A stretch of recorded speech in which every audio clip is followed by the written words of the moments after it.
One of the key shots in golf is that little chip shot around the green. We've hit a good tee shot, we've hit a good second shot, but it just ended up on the fringe of the green.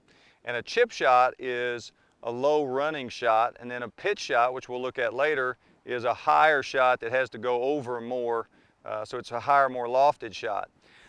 So a chip shot, you know, in our book Red Zone Challenge, Rob talks about a story of a friend of his that he used to practice with, and they used to really work a lot on short game, a lot on chipping, a lot on pitching. And Rob asked him one day, he said, you know, why are we doing this so much? You know, I mean, we really kind of got this down. I mean, why are we practicing it so much? And he said, well, when you're a good chipper, you've got par for a partner.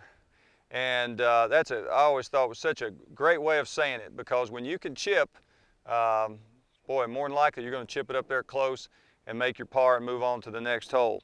So in good chipping, you know, we've discussed, if you've seen any of our other tips and ideas, we've talked about good impact, but I'll review that quickly. In golf's more of an impact or smacking type game, so we want to do this to the golf ball. We don't want to do a lifting or throwing type motion with the wrist. So we don't want the wrist flipping up. We want it leaning forward and hitting slightly down. So in a chip shot, it's a miniature version of that.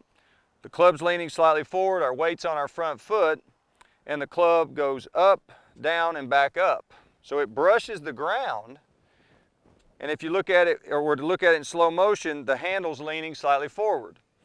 So the ability to brush the ground in the same spot over and over, and we use this drill in chipping, pitching, and full swing. We put two balls down, it creates an imaginary line, and then we practice the ability to hit the grass where we intend to. That's the ability that leads to solid ball contact. And then we put a ball in here, and we hit the shot. And that gives us a nice solid chip shot. So then once we do that, the first thing you want to do is get where you can hit it solid virtually every time, and then distance control with chipping we'll do in another segment.